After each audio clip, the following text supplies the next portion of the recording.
Like right before we get to the next play, we're playing this football game. He's like, well, but we did have, an all-black baseball team. And then he kind of left it there. And then that's where I kind of went around in, circles trying to figure out everything about the all-black baseball team. And on that team was Theodore Bubbles Anderson, who was the only Colorado born to play in the Negro Leagues and did so at the age of 17. So, it's a blessing to be able to go and talk about such a wonderful athlete, but it's also a cautionary tale as well. Because on one side, you're talking about an athlete who is so amazing to play in this new league that is 3 years old when he was able to go and get into this league. But on the other hand, his career ended at 20.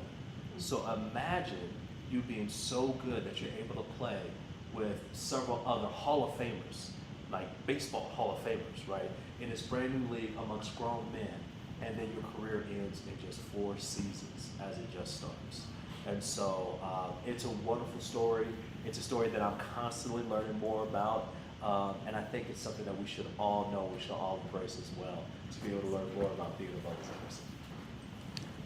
So Colorado Sports Hall of Fame, tell us about that process. Yeah. How you got that going to get Bubbles Anderson into the Colorado Sports Hall of Fame. Yeah, it's very interesting because, so I think we all know Sam Adams. Used to write for the Rocky Mountain News. Now he does comedy, but a truly talented, not just writer, but also a talented comedian as well. Just has so many different gifts and talents. And so he was leaving, being a part of voting within College Sports Hall of Fame. And he invited me to join on and take his place. And so once I did, sometimes you kind of go into a new group and you kind of just sit down and say, okay, let me just kind of fit in, see the law of the land. And in the College Sports Hall of Fame, before we all take our vote, we all get a chance to be able to nominate somebody. And so people are going and nominating and they stand up and they're passionately speaking. And I stand up in 2017. I'm like, hey guys, I don't know if you know this player, but we need to have Theodore Bubbles Anderson in the Colorado Sports Hall of Fame because he's the only Colorado native to play in the Negro Leagues. Like guys, we don't have any link to the Negro Leagues in the College Sports Hall of Fame if he's not in. And so at that time we were able to get a couple of votes and whatnot. Long and short of it took me 8 years, or 7 years I would say, to where 2024 he was able to be finally inducted into the Colorado Sports Hall of Fame.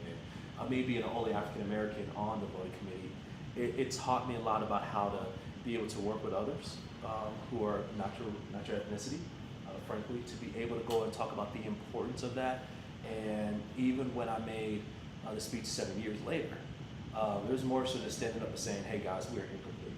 Like we are truly incomplete as a Hall of Fame if he's not in. Like you could have anybody else in. Like if someone say, hey, Colorado Sports and John Elway's not in, you would say, how do you not have John Elway in a Colorado Sports Hall? Like you can't talk about the Denver Broncos without talking about John Elway.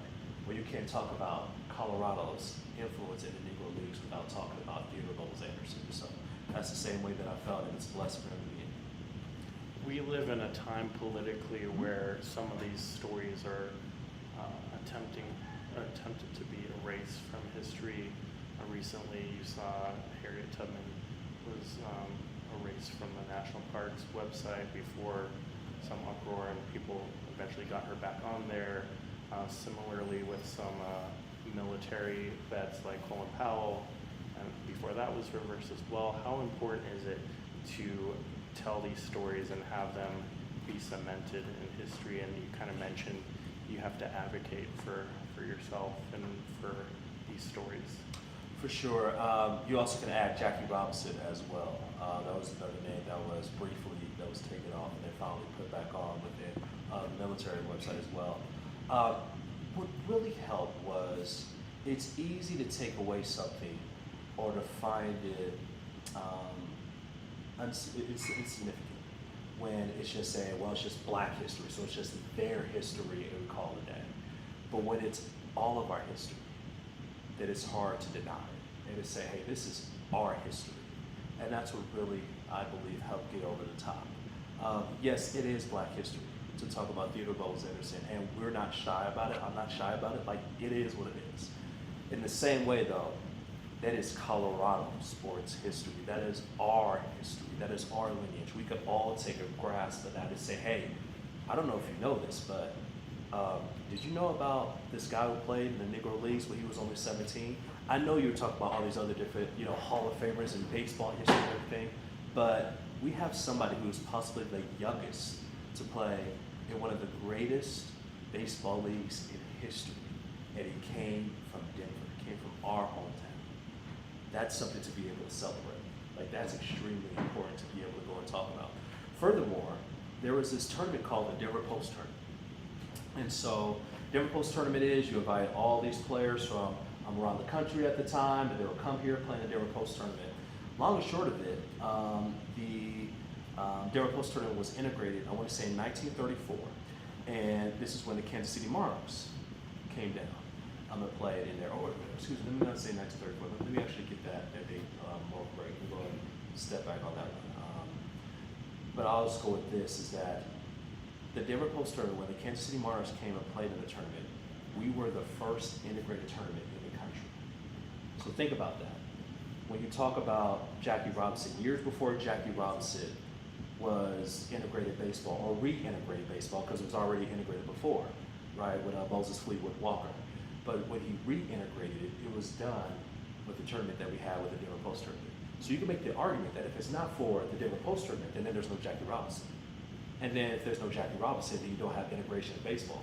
So then you talk about, say, wait a minute, wait. You can't talk about what happened in the World Series on Saturday in that wonderful Game 7 that we all saw without talking about us. Because you saw so many different ethnicities that were there on the field playing in Toronto, right? Well, we have a huge hand within that. So when you go and make it something that we all can share in a history that we all can enjoy and we all have a piece of, it makes it that much more difficult to say, oh, it's not important, just erase it. Because it's something that we all share.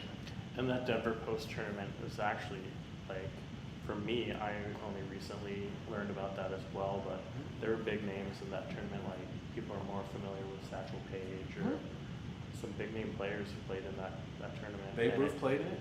And it's kind of gotten forgotten to some history. Yeah, actually, Jay Sanford, who is a tremendous historian, and he has actually given me all this. So I got like a lot of treats in here, by the way, which is interesting. Let's see if I have the book of the Denver Post Tournament in here. I should, unless one of my kids took it out. Here we go. There we are. So here it is. So I'll show it on the screen here. So this is the Denver Post Tournament, and it's a great book. Jay Sanford wrote it. I know it's in the Denver Library. I've seen it there. But it is a book that is extremely important. You can see some of the faces, some of the names that have been able to go and play in that tournament. And so when you see that, again, this is our history right here. And this is our place within baseball history and the importance that you have. And just know this, that before we see a lot of times within American history when we see civil rights movements in many respects, right? We see the successes of civil rights movement. We see them in entertainment first. And so when we saw an integrated tournament, and people were able to come out and see black baseball players play with white baseball players, and you could see them, in many respects, valid on the field or just competing on the field of play, then that really spurs on different changes that you will see in different places within civil rights movements. And so that's why this is so important, not just the game of baseball, but this is so important for the lives that we all are able to enjoy today. And just from a baseball standpoint, they called it the World Series of the West, I believe. It helped spread the game to other parts of the country at a time where it was mostly east of St. Louis, honestly. Yeah, I mean, it just stopped. I mean, you think about it, even with the Kansas City Monarchs, for example, right? Like, it just kind of stopped right there. But then you look at, I know we have someone here from Pueblo.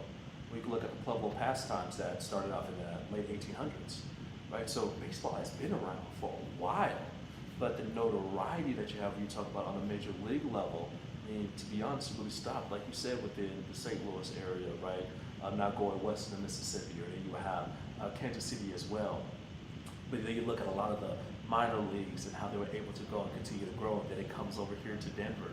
And you can just see how baseball literally goes from coast to coast and the impact that this game has had to really go and push change, not only on the ball field, but off of it as well. It's pretty neat to see. And another interesting thing I saw about this tournament is variety of teams, variety of skill levels, all mixed into one tournament. One of those teams was obviously the Denver White Elephants. But Mhm. can you tell us about that team and their importance to Denver and to this story for Bubbles Anderson as well? I come with props.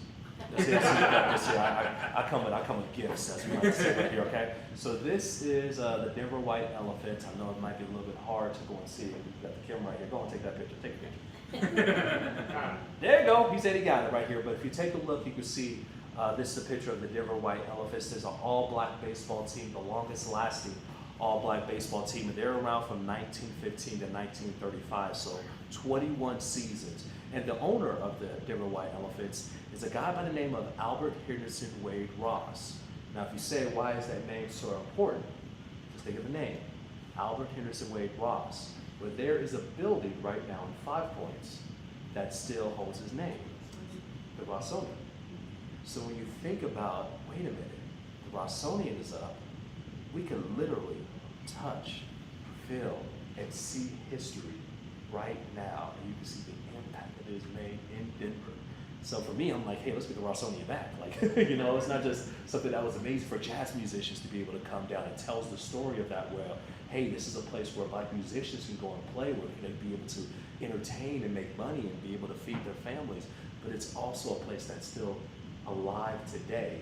It needs a little building infrastructure, to be able to fix it up a little bit, but it's still a building that is around today, and it's something that everybody should be able to know. And also tells a story of a thriving area within 5 Points. Do you know much about the Denver Star, is the newspaper at the time? A little bit. So, again, man, I am like on it when it comes to props today. So, Theodore Bubbles Anderson, when his obituary, so one of his obituaries, again, let me just show right here, within the Denver Star. It's a little bit hard to see here, sometimes you have a little white print, but it just talks about his passing, and there's a lot of great information that it has about him when his service was held as well. And I think what's interesting when you look at the Denver Star, because I believe it was a 1 week, it was a weekly publication, I want to say, whatnot, or maybe. Yeah. But what it does give us, though, is that we know he lived, we know Bubbles Anderson lived and died. We also learn more about, at this level, you can look at, the reverend that was officiating his funeral. And so Reverend A.C. Dones, who was a reverend at New Hope Baptist Church. New Hope Baptist Church is still around. It's off of Colorado Boulevard. And what I found really interesting is that you can now go and look and say, okay, well, who's this person? Well, who's this person? And once you start to look at the names, you say, okay, so what's the significance of this pastor being here? And you can learn more about the times within that Bubbles Anderson passed away. And now you can learn, okay, what does it mean to be a black man in Denver during this time? And now you just, again, continue to find more and more and more different, I call them like jigsaw puzzle. You find more and more and more little pieces to this puzzle about, the life that Bubbles Anderson was able to live in at the time, and also how Colorado was as well. So, the Denver Star, an extremely important newspaper for all of us. One thing that I found interesting is it was kind of a way for just upward societal financial mobility for some of these players. Do you have any context you can give us on that? Are you familiar? Yeah. Barnstorming. If you have a gift, you want to use it, and especially if you want to have this gift to be able to go and make some money. Wonderful article, by the way. Yeah, that's one video. Okay. Anyway, but barnstorming is actually one of the ways that the Kansas City Monarchs was able to go and discover Bubbles Anderson. So let's go back into the Denver Post tournament. Here comes the Kansas City Monarchs. They play here. They see this young, phenom playing baseball, and it's like, wait a minute, he should play for us. And so that's where Bubbles Anderson was the first place that he plays. He plays 2 seasons for the Kansas City Monarchs, and in 1923 leads them to a championship. Actually had his best batting average at that time. But this is something that you had to do. This is not like how we have it today, where you have 162 games and you're able to go and play the week, and you go throughout the weekend, and you fly somewhere first class, and you go from there. No. You had to go and you had a certain set of games, And then you had to go from town to town to town playing baseball in order to make some funds. And so that's just different ways that guys had to be able to go and play, and they did it through barnstorming. And it was just not only Negro Leaguers, Major Leaguers did it as well. But it's a wonderful place in history because you see so many great kind of, all-star teams, I like to call them, put together and playing a ball field together. So you kind of mentioned, it's obviously not an era like today where we have nonstop highlights. You can just look up the game a day later. Like, what kind of player was Bubbles Anderson, and how were you able to kind of gather this information? Yeah, prayer does wonders. Bubbles, how you go find out about him? No, just a second baseman as well. I've seen some publications that said he played catcher, but second baseman was where he played, and just a young player. I love what the Kansas City Star had to say about him, where it just talked about him as a player who cried in the dugout after a loss. And it's small things like that which really bring things in perspective. When you look and say, okay, what type of temperament was this young man? And I can just imagine being 17 and you're amongst all these grown men and you lose a game and you're so passionate about the game and you find yourself crying, just weeping in the dugout. And the author said he's going to be a great player in many respects. And so I love that. But yeah, smooth fielding, gap hitter, never hit a home run in the Negro Leagues, but did have 99 hits in his career, which is interesting, where you can have 99 hits and no home runs. And kind of the way that I ended my speech within the Colorado Sports Hall of Fame was, he had 99 hits, but thank you for finally bringing him home. Because to me, the 100th hit is finally getting that number of completion that I felt. So that was the type of player that he was. But again, this is something I'm even learning more about, because you find small things in different news clippings about, oh, okay, so he did this, or he was able to go and get some stolen bases, or this, that, and third. So it was really great to be able to learn that about Bubbles Anderson. Could you talk a little bit more on the research side of finding all the information for this story? Because when we were on the phone, you mentioned it's not a story where he had living relatives or those points of references for other historical stories. Yeah. So my journey, this may be a little bit longer, so please forgive me for this. But when I started doing my research on Bubbles Anderson, I knew a little bit and just looking up some different stories of whatever I could find about Bubbles Anderson. And you could find like some batting averages and things like that about him online. But it wasn't until I went and visited Jay Sanford. And so Jay Sanford is a baseball historian. I consider him one of the top historians in the country, especially Negro Leagues historian. I mean, he is amazing in everything that he has. And honestly, he needs to be honored one way or the other, because he has made such a contribution to baseball history and to really preserving baseball history. It's just ridiculous. I mean, I see like the stuff that he has, and I'm like, dude, you gotta go and put this like in a museum somewhere, because he has so much great history. So being able to find out about Bubbles Anderson, actually, a lot of the markings that you have here is directly from him. Being able to find different things about him. Like, for example, I see where you see Bubbles Anderson being buried in an unmarked grave. He was buried in an unmarked grave from 1943 all the way to 2005, until Jay Sanford was able to finally put a headstone on his grave that still remains today.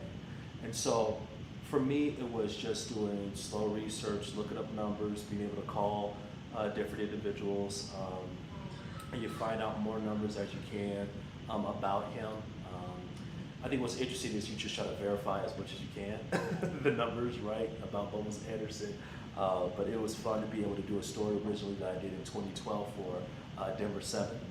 And then ever since then, I was able to learn more and more and more about Bubbles Anderson. And again, it's a wonderful scavenger hunt of being able to look at different articles.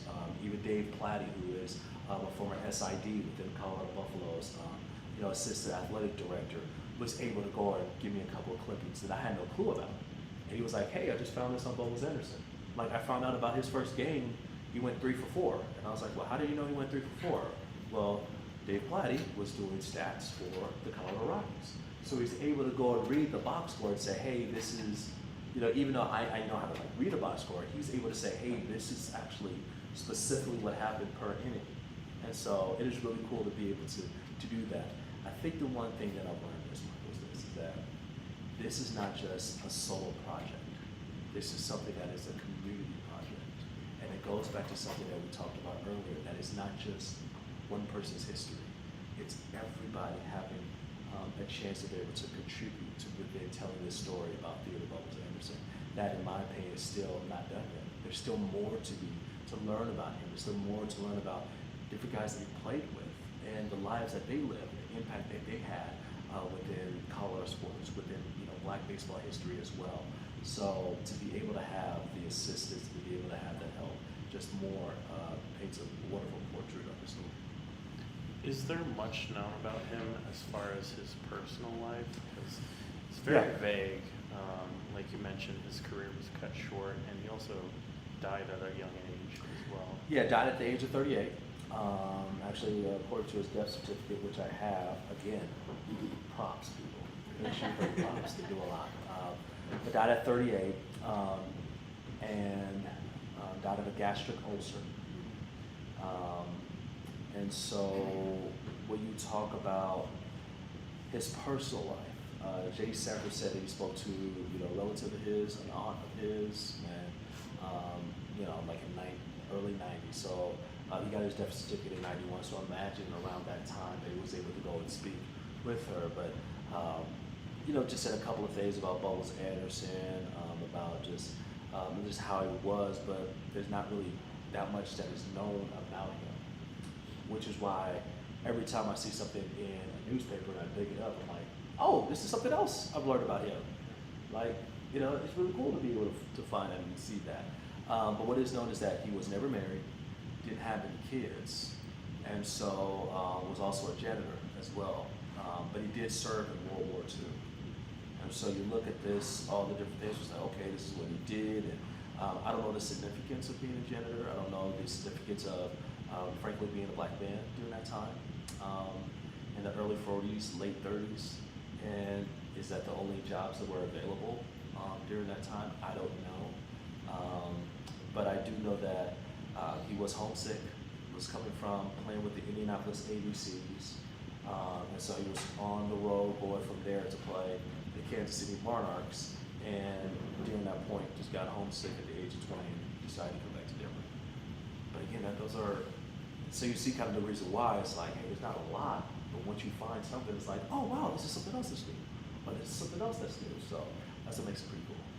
And this story itself has kind of been an emotional and personal journey for yourself as well. Could you talk about that process? Yeah, it's see,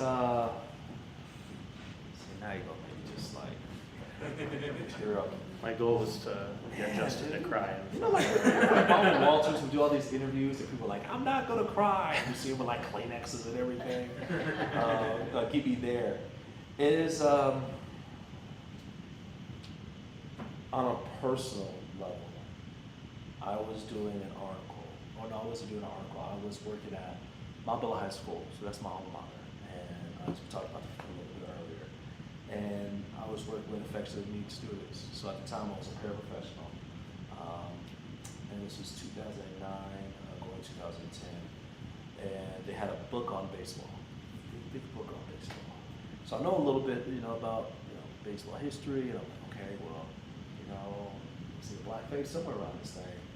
And I remember going page after page after page, just white face after white face, and you didn't see a black face until you saw Jackie Robinson. I was like, dude, there's so much that's being left out of this book. And it's like this thick book on baseball. And the reason why it's always emotional for me is because I think of my son and daughter. And I think of that kid that I was talking to. And I want them to know that you have a rich baseball history. Like you have something that's so valuable. And to think of a young man who's 17 to play in the Negro Leagues. I think of Roy Campanella, Hall of Fame catcher, who played in the Negro Leagues. He played as a teenager Some say Hank Aaron played in the Negro Leagues as a teenager, Willie Mays as well. So when I could put Bubbles Anderson amongst those names, his talent amongst those names, just let you know how good he is. Honestly, how damn good he is. And that's why it's so important for me to tell that story. Because I want to make sure that Colorado's not like that. Like, it's a personal charge of mine to make sure that when we're talking about history of the game of baseball, you got to make sure that you come across Rocky Mountains and talk about our state, because we have something to say. That's why it's so important. So good segue here. What's next for you in this story? Whew. You know, events like this just keep it alive, and to continue to talk to it through, you know, future generations, however I can. You know, I mean, I know some people are like, you should do a book, and I was like, dang, a book. Can ChatGPT do the book for me? I got kids, y'all. Take a lot of time. But I think that there does need to be something that along those lines that is done within Representative Theodore Bubbles Anderson, and I think it's something that should be in every school to be able to go and say, hey guys, this is something that's available for us. Like, we should know this. Like, it should be common knowledge. That's the way that I feel about it. Is that you say, hey guys, you should know about the Deborah White Numbers. You should know about A.H.W. Ross. You should know about Theodore Bubbles Anderson. You should know about all these individuals. And the best thing about this is when I see someone and that light switch hits, and they're like, oh, I gotta do some research on this guy. Like, I gotta do a little bit of research. Because once you start the journey of going on the research to learn about Bubbles Anderson, you're going to learn so much more. And that's what's truly satisfying, is that it's not just me telling you about Bubbles Anderson. It's you now owning the information because you have invested the time. And so I think that's the next step, is to be able to go and have different events like this, and to be able to make sure that we all know about Bubbles Anderson. We all know about the wonderful and rich colors, which is you look at. And you did come prepared, as you mentioned. You I bring brought gifts. props. I bring gifts. Yes. What are some? Just go over some props that we didn't cover here. Yeah. So this is a picture actually of Bubbles Anderson right here. And so I don't know if you can see this, but I have to raise it closer. It is amazing when you can look at yourself on TV and the camera. This camera is nice. So this is a picture of Bubbles Anderson that you see here. So again, go let that thing flow one time. Blah, blah. Man, that didn't look good. But yes, we have this, obviously the book with the Denver Post tournament as well with Jay Sanford. But I just have a lot of other different just pieces of history that was just given to me from Jay Sanford. He was just like, here you go. And I was like, are you sure you want me to give it to you? I'm not giving it back, but are you sure you want to give this to me? And no, but it was, it's great to be able to have all these different pieces where you can be able to look at the team. And, you know, I asked my wife for Christmas to give me one of these jerseys and everything. And actually, you were talking about one of the things I'm looking to do forward. So I was talking to the Rockies, and they haven't announced anything like that, but you know, we will see here. Really looking to have Theodore Bubbles Anderson honored during, so the Rockies will be on the road during Jackie Robinson Day. So either their first homestand when they come back, or just before, during pregame, to have him honored. So we talked about that. So we talked about having him honored, and so I'm going to try to do my best to make sure everybody gets there early to be able to go and see this. But it is just doing that, and also work with the with History Colorado too, to be able to say, hey, what's something that we can put together to be able to talk about Bubbles Anderson. So some of the things that we're looking to do. And, if you guys ever want a postage, as a sense of it out by mail, that's something for you. But yeah, these are all the different things you can be able to take a look at. I'm actually going to spread this out if you don't mind, because I would love for everybody to be able to take a look. And you can flip on the back and be able just to read about all the different players, all the different teams that we have here, or that I have here at the disposal. I did want to point out this before we do run. And this is when Bubbles Anderson had his headstone put on his grave. And you can see, and I'll let you hold this real quick before I go put it on camera. But you can just see how, again, this is something where, so you got it, you see this? This was actually the flyer and everything that was passed out.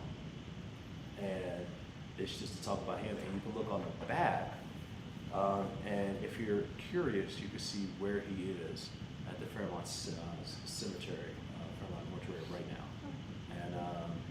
And I will say this, the biggest thing that changed my life was last year, or the year prior, and seeing his grave. And when you see someone's grave, that's when you look and say, oh, this is real. Like, he lived and he died, and here he is. Here's his bones. And that really just focused me in to say, hey, we got to make sure he's in the colors with the whole thing. Like, there's nothing that's going to hold it back. And the year before he was actually put into the Hall of Fame, he was beat out by one vote. So just imagine doing all the work, and it's like, oh, you lost out by one vote. He lost out to Wood Page, by the way. I'm not gonna hold that. But he was right there. He was right there, and to be able to go and see him get in, I pray that I'm able to do a lot more amazing things within my career. But if the only thing I'm able to do is to tell the story about a 38-year-old baseball player who was never married, never had any kids, but represented Colorado, represented our dirt as the only Colorado to play in the Negro Leagues, it's good enough for me. I'm going to open it up here to questions from the audience.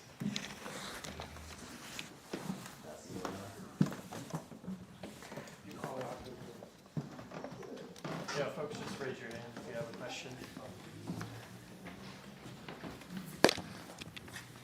Well, so, what's the nickname Bubbles? Yeah, so there's just been various different things that I've learned. The one thing I stick with is he had a bubbly personality. So that's where Bubbles come from. What's funny though is when you look at baseball players in that day, everybody had like a nickname, like Oliver the Ghost Marcel. I wish I had a nickname like the Ghost Marcel. Like, that's pretty cool, right? And so, bubbly personality was one that I've heard and I'm sticking with as well. But I've never read like in a publication. Jay Sanford let me know about that was the nickname that he had, and he spoke to a relative of his, so I'm just going to go and stick with that.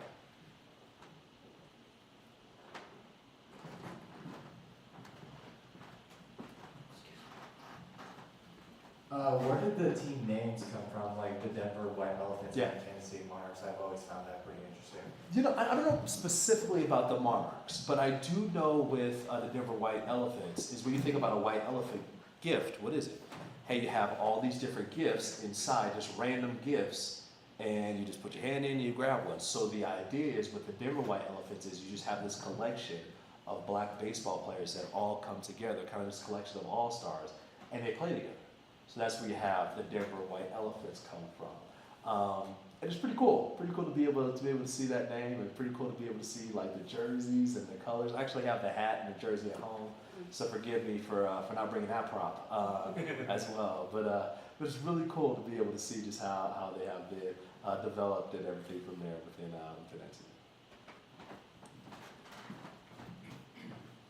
So, as a sports historian myself, somebody who's passionate, especially about Colorado sports,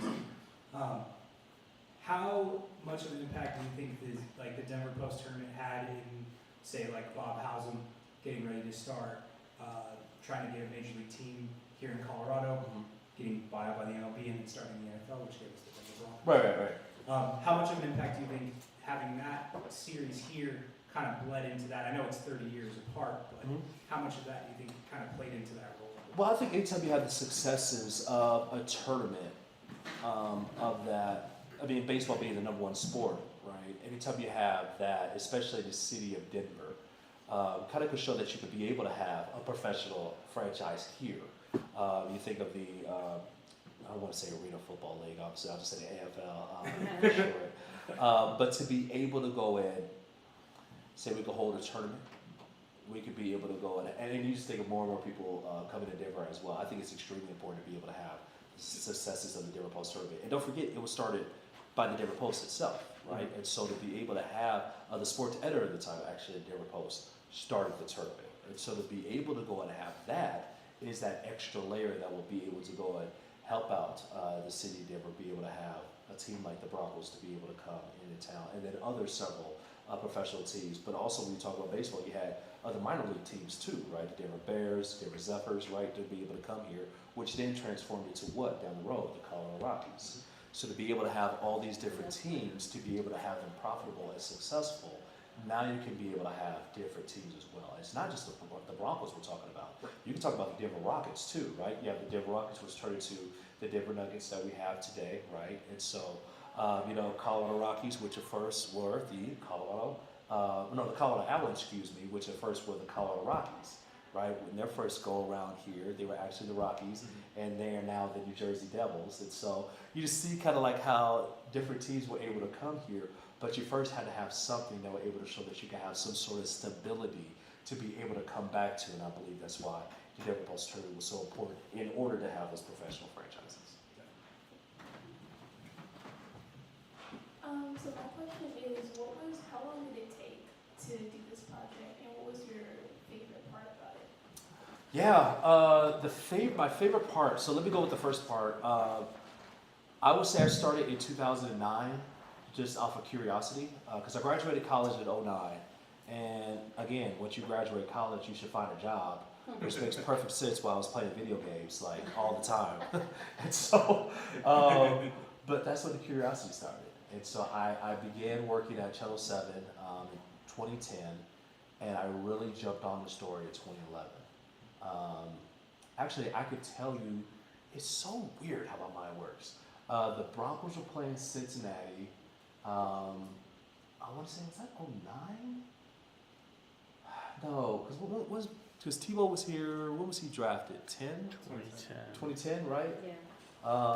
And so, the Broncos beat the Bengals early on in the season. The reason why I just remember that is because they had a Negro League event that was actually in Aurora, at the Aurora Library. And that's where I met Jay Sanford, and that's where they had a lot of information there. And so, that's really what things kind of started getting going. And there's like different checkpoints where it's like, oh, okay, I need to really go and look further into this. Oh, wow, I need to really look further into this. I was doing an internship at Mile High Sports Radio. Jim Armstrong at the time, who worked at the Rocky Mountain News, had the contact information of Jay Sanford. That's how I got in touch with him. And once I walked into his room and he showed me some of the history, I was like, holy cow, I gotta go and tell the story. Like, I can't believe this hasn't been told. My favorite moment.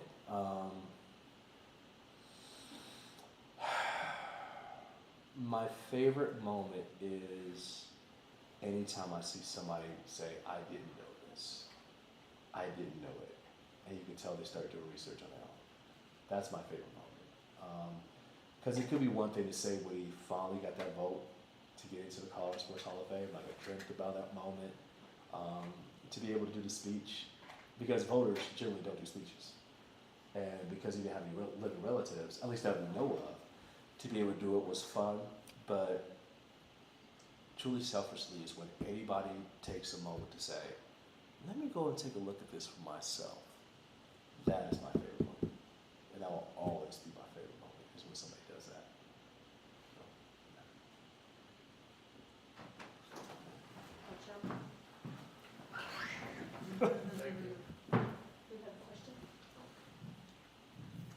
Hi, thank you for being here.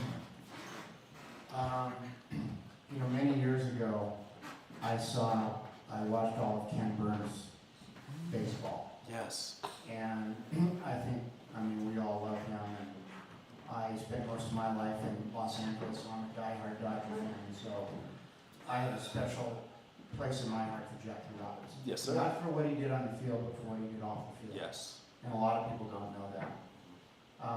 I guess my question to you is, it's been a long time since I've seen baseball, but I thought Ken Burns did a great job of really including the Negro Leagues Yes. in that documentary.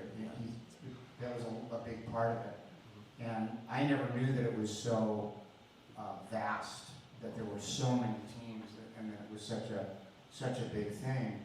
And do you remember, did he mention Bubbles Anderson or in that documentary? Because it seems to me from everything you've said, that's a really important thing. It is a really important thing. I don't remember him mentioning Bubbles Anderson, which is why again, this story is so important for us. And again, I put out, like, this is us right here. Like, we're having a community conversation right here. Like, this is a I consider this family business.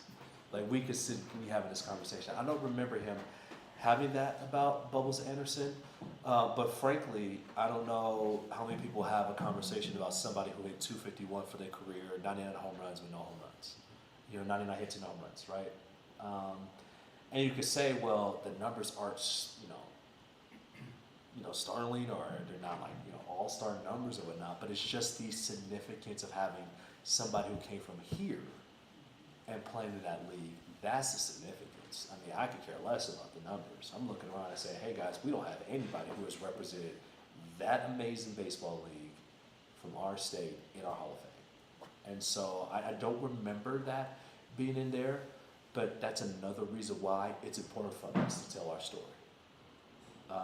Because we can't rely on, as amazing as Ken Burns is, we can't just rely on Ken Burns to tell our story.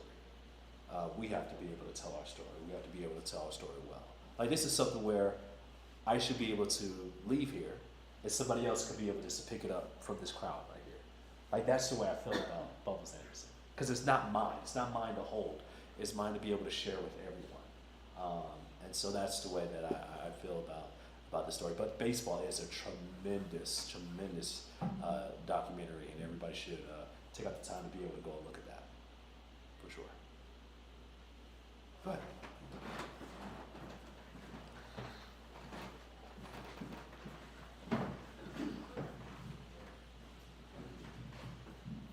Good evening. I met Justin before we were grill, but baseball was one of the first sports that I played as a kid. I played sundown. You mentioned I have a lot of Major League, Negro League paraphernalia. I went to the Negro League baseball museum, which is next door to the Jasmines in Kansas City.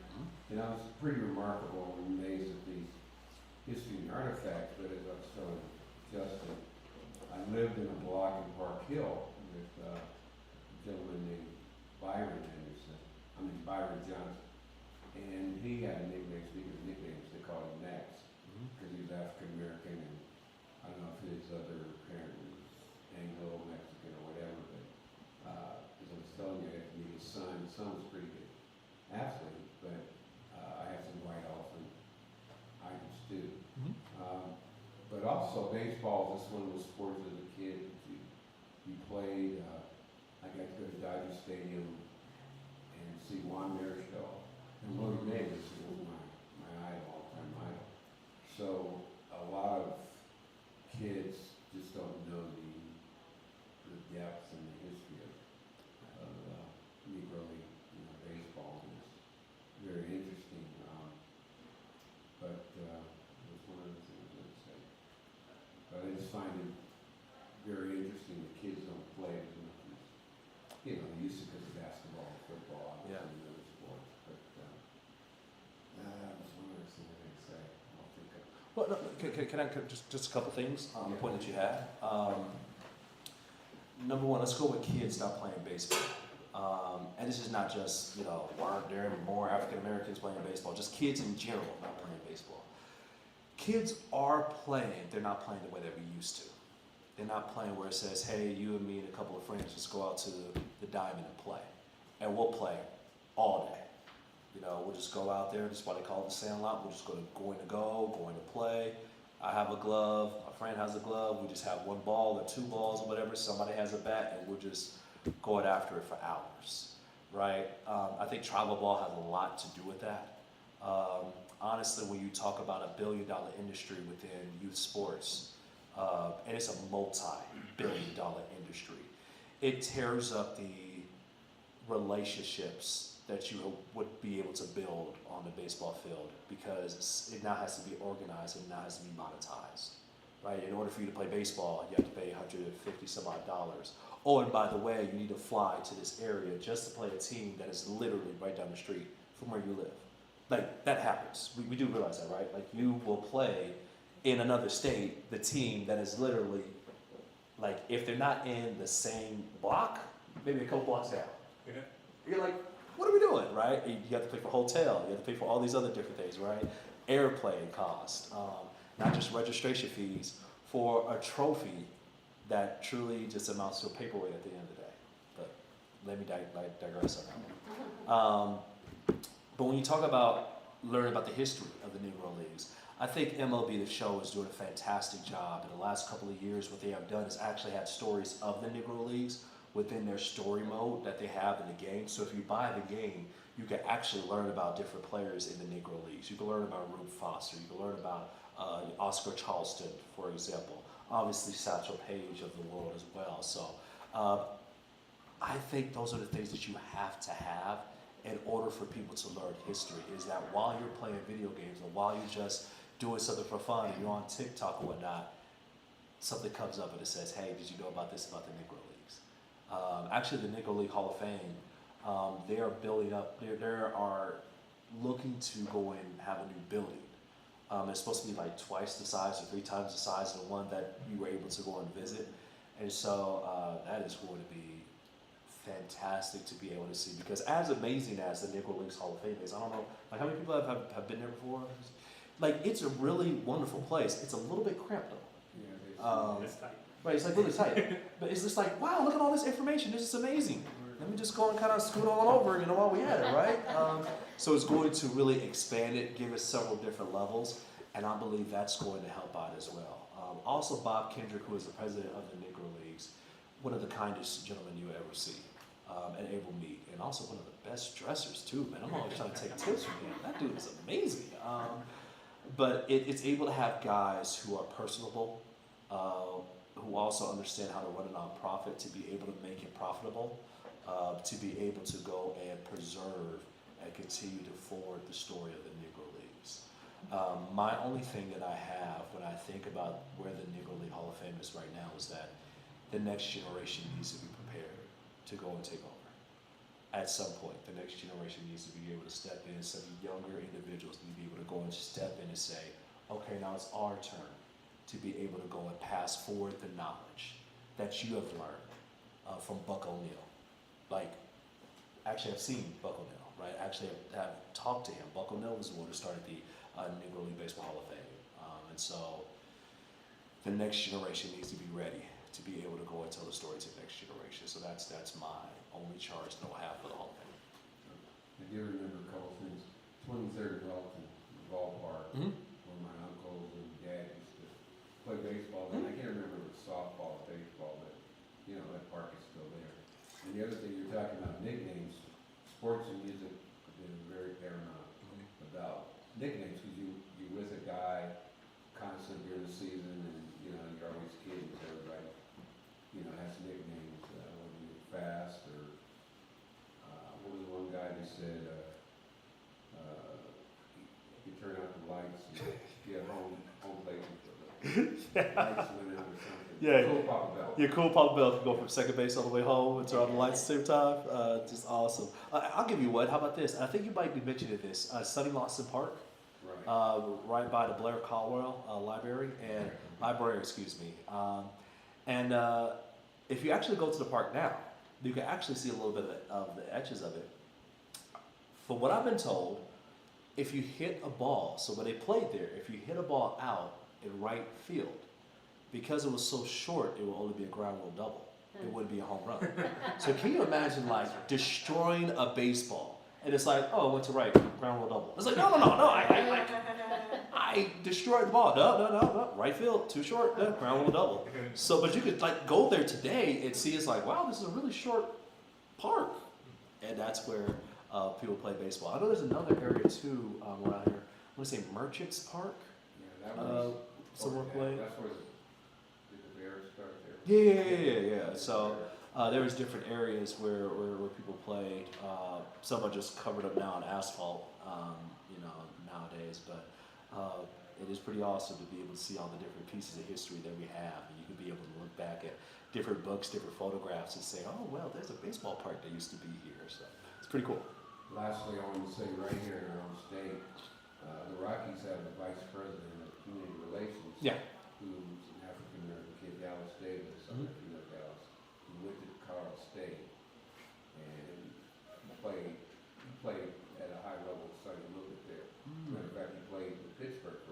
Okay. He's been vice president of community relations for a while. So he's a young guy that's real interested in the future of baseball and all types of kids. Yeah. Well, let's sit down together. I would love to get together with him. Here's the thing. It's just important that there's certain pieces of history that the sport just means a little bit more. Like for example, like I said, who's the first African American NFL player? I don't know. Many people could say just like off the top of their mind, right? Hockey. I know Willie O'Reilly, I want to say is his name. And so, but then there was some who would say actually hockey was actually developed by, African Americans, black people. And so, but when you talk about baseball, that's one thing that everybody knows.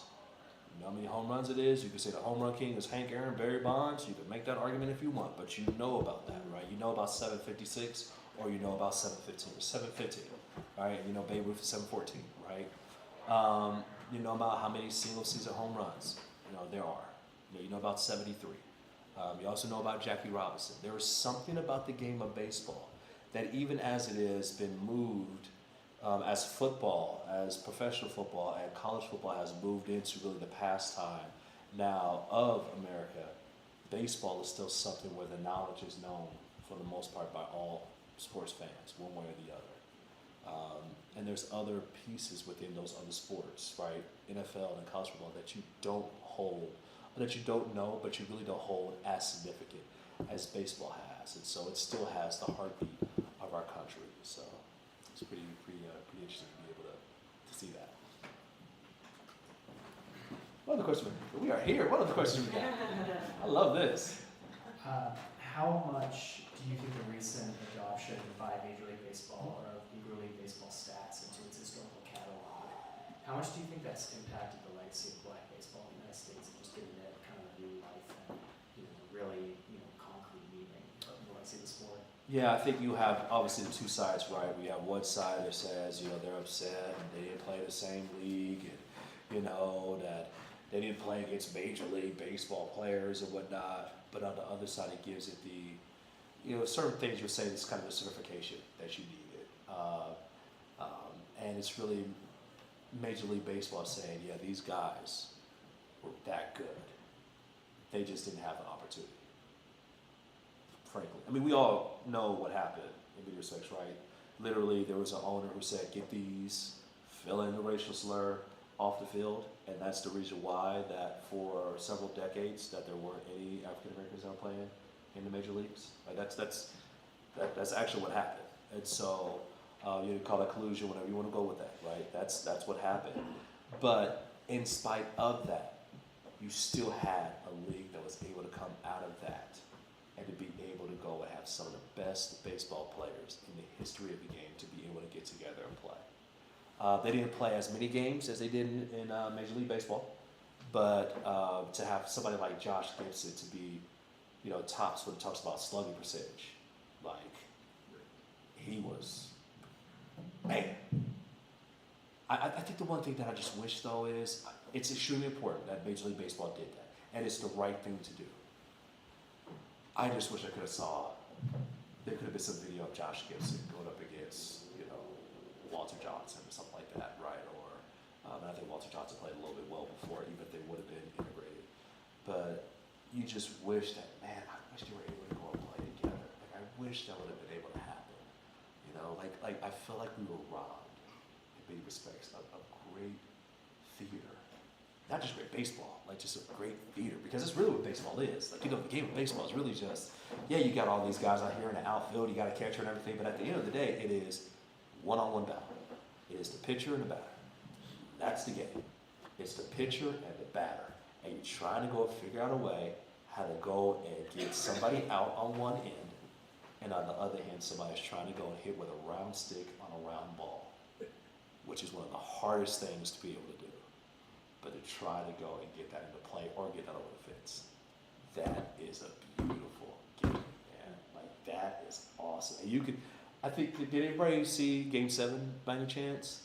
And you can just feel like in the ninth inning and in extras. By the way, slide hand first, especially if you have that glove. But yeah, I digress. Makes no sense. I don't understand why you want to slide with your foot first. Like, bro, just Go. dude, go after it. It's okay. You will win the ring. You'll get a concussion, but go after it. It's okay. But you just feel like the intensity of like, here's the pitch. And in your mind, you're actually, you're playing the game too. Okay, just do him a fastball. Or you just do a curveball. You gotta throw this pitch here. Wait, he just went inside. So he has to be looking to go outside here. But that's the cool part of the game. Like, try to figure out how to hit it 98-mile-per-hour fastball. Or try to hit a sweeper. Or try to hit a slider. Like, how do you do that, especially those pressure situations. That's what makes the game so beautiful. I absolutely love that about the game of baseball. We doing all right? What else we got? Any more questions? Final question? How did you solve the crime? Yes, okay. This is what we all came here for, right, guys? I will say this. We're all journalists in this room. And so the one thing we know this, and I'll try to make the story as fast as possible. I get a call, so I work in the morning show, so yes, I would be there early in the morning at 5 o'clock in the morning. Yeah. That's going to be awesome, seeing my live shot. So I got a call at 3 o'clock in the morning. Hey, Justin, we need to change your story. There's been, a guy who was on the loose. First of all, why are you sitting me somewhere where somebody's on the loose? Again, of course. And he's on the loose. The police, the sheriff, let's say the Idaho Springs, they were really, looking for this guy overnight. And he was in a car chase. Was able to get out the car, and they sent out dogs and everything and drones. He was in the creek. They lost his scent, but just go up there and essentially do a report on that. Okay, so we go over there and we see 31's up there and Channel 7's there too. And so initially, and it's important that I kind of set everything up a little bit longer. Initially, we were going to go to about a half a mile up the road because at the time we were told that, hey, the road has been closed because police are still searching for this guy. And so we're driving and we're like, wait a minute, the road isn't closed. Lo and behold, it was open at like 1 o'clock in the morning. And so we're like, okay, hey, let's not go and be like at this fire station that has like one light, because if someone's on loose and they're armed, might not be the best thing in the world to be trying to do a report in the dark with that happening, right? Lo and behold, you never want a guy there like to come up behind you or anything like that. Like, that never happens. So I was like, let's do this. Let's just go back to where they are and let's set up our camera differently, but let's still have the sign. So it's important. So this is the sign that says Idaho Springs. And we're doing a report. Now 31 is here and Channel 7 is about right here, and we have a different direction. So I make a call at 6 o'clock to find out more information about what this guy is. And I need a better description because we have a video, but I need a better description. So the description that I got was, okay, it's a black man, I could clearly see that, 5'11" and 6 feet tall, wearing tactical gear, thin build. Okay, so I specifically put it in my report, hey, Silver Spring Sheriff, they're looking for this guy, 5'11", 6 feet tall, thin build, wearing tactical gear. He is considered armed and dangerous, so if you see him, mind you, if you see him, don't confront him, call the police. So, 6:55, I literally go off and say that. The whole nine, that is my tag. We are on camera, and I'm ready to get off air.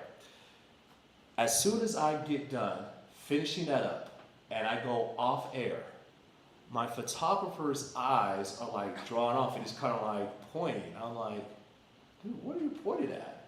And so that's where I go, the whole, yo, do you see this? I'm like, you see this? And so I'm like, put the camera on him. And so turn around, he zooms into the camera, zooms into this guy, and he is literally just walking across this bridge and walking to this gas station. And so I'm like as shocked as anybody else. And I'm like, I think that's him.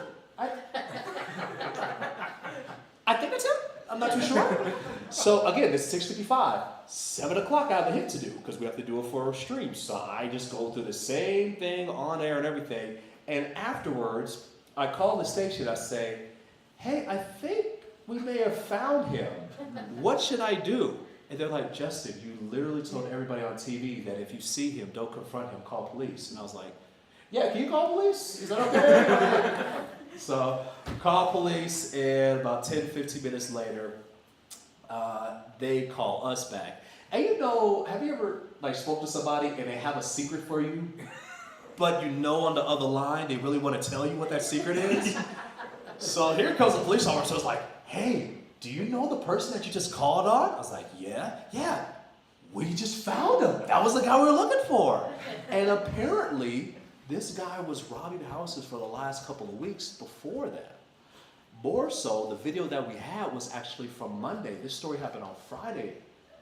This event happened on Friday where we caught him on camera. And so it was one of those where I was like for an hour just stunned. And I was like, how did this happen? Like, honestly, how did this happen? Because you never like have that happen where you're just reporting on somebody, you turn around, and that same person you reported on is literally just moseying along, walking to a gas station. And so, they caught him, and when they caught him, he was at the visitor center. And the officer told me that they were like, hey, you're the guy who's fit the description. And he was like, well, I'm not him. And I was like, you're literally the guy who, like, your ankles are bleeding. Well, his ankles were bleeding because when he was in the car chase the night before, he kicked out the front windshield in order to get out. So when you kick out the front windshield, I don't know if you know this, but you're going to cut up your leg a little bit. And so it was just like, yeah, we got you red-handed with a cup of coffee in your hand right now too. And so that's where they arrested him and everything. And so it went everywhere, man. That story went viral. I was on World Star. And I was like, man, they have to beat up anybody or shake anything, which is great. And on World Star, but it is definitely a very interesting story, and may I add, it's been a very, very interesting year from Bowles Anderson to catching crooks. It has been a fun year.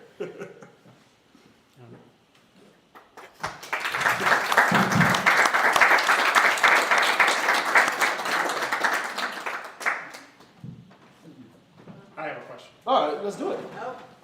So, you may have someone who aspires to follow in your footsteps Okay. out of the audience, or maybe a brother or a sister or a niece or a nephew. Okay. Do you have a word of advice for them?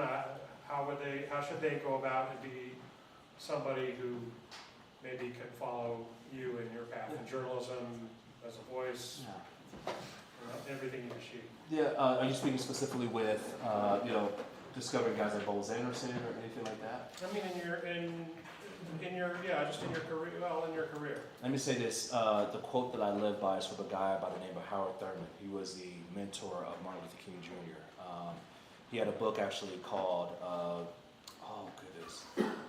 Something Disinherited. Oh goodness, I cannot believe we got that book. But my life quote is from him is, don't ask what the world needs, ask what makes you go alive and do it. Because the world needs more people who have come alive. And that's the number one thing I would say. If you work in this business, as we all know, you will find yourself at one point laid off. I've been laid off twice. You will find yourself where you feel like you're not getting paid what you truly deserve. But your passion is what will guide you. And God will take care, God will provide all your needs. But let your passion be what guides you. And understand that, as a football coach told me at the University of Colorado, we are not here to own this seat that we're in. We're just keeping it warm for the next person. So know that you have a certain amount of time to do what you're here for, and then you need to go prepare yourself to be able to leave that seat warm for somebody else. And so that's the number one thing I would say, is that let your passion drive you, and make sure that when you do leave, that you left it better, not only the seat, but you left the organization better for the next person to walk in. That's my advice.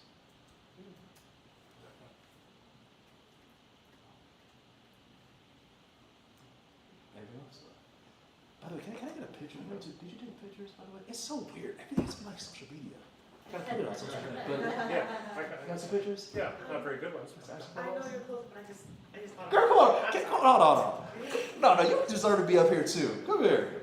So, when I had an article that was written on Bubbles Anderson, this wonderful young lady right here did a fantastic job of putting everything together, and I will say this, it was one of the best stories I've ever have read. And I just want to say publicly, thank you so much. And it was, if you have not had a chance to go on Colorado Public Radio and be able to read, Denver, right. And we also had something within the Colorado Public Radio as well. If you haven't had a chance, please go and read upon the story on Bubbles Anderson. Thank you. Thank you, and thank you for all your work you did to shine a light on Bubbles Anderson, but also on the Negro Leagues. And my question was, how, I guess, I found out that you were going to, that this accomplishment of yours was going to happen about getting inducted into the Colorado Sports Hall of Fame was on Facebook around this time last year.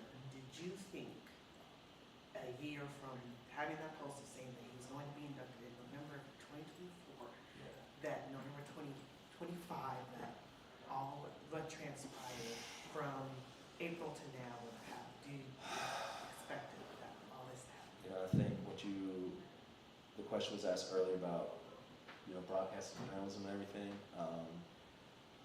When you follow your passion and you see something through,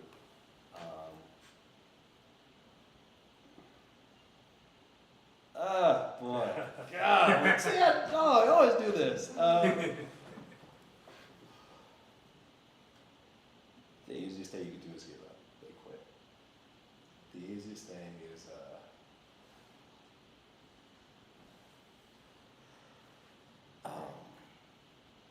when COVID hit, I wasn't able to go and attend one of the Hall of Fame meetings, and I thought that would be the time. When the All-Star game came in 2021, I thought that would be the time. And I thought that we missed the opportunity. And I didn't think it was going to happen. And truth be told, I can laugh about it now, but when it was one vote away, even though everybody pats you on the back and says, "Oh, it'll be okay," and Bubbles Anderson will be in the following year, you have doubts walking out of the room like, is this actually going to happen? And so to see that happen, and then to see how the response, people, made it all worth it.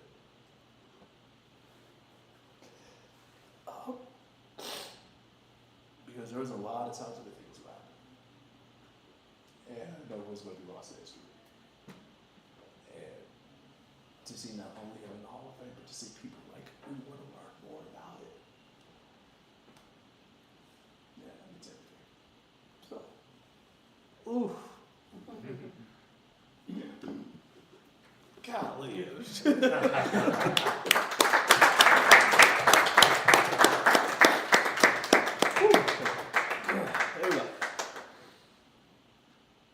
I was doing that, man. Goodness.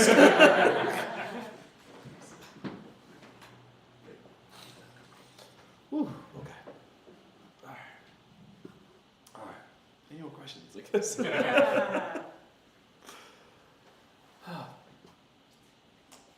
Wow. Say this for everybody. Thank you. Thank you so much. Thank you. And thank you. I really appreciate this. And but this is just one story. There's many more to go. There's many more to go. And you're going to be the person to tell the story. And you're going to be the person that's going to make that contribution. And just know that every time we put a byline into any type of publication, we are preserving history. Because if it wasn't for someone preserving history back in 1943, I would have never learned more about Bubbles Anderson. If it wasn't for someone preserving the history when he first went up to bat and the first games that he played, even though it was for a newspaper in Kansas City, I would have never learned about Bubbles Anderson and about how he cries in the dugout, but about just how his heart and his passion for the game. You would have never known those things. So when you go out and do your work, just know that you're making a difference. And you're making a difference not only for today, but for many generations to come.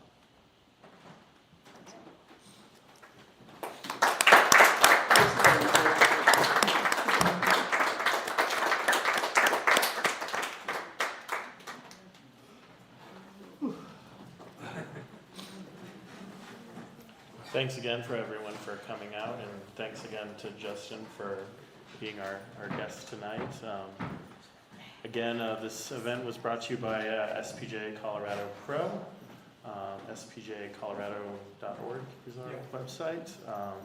Feel free to sign up. We have waived our local dues, so sign up your national SPJ membership. You'll get a Colorado membership as well. And be sure to stay tuned to all of our social media for more events like tonight's event.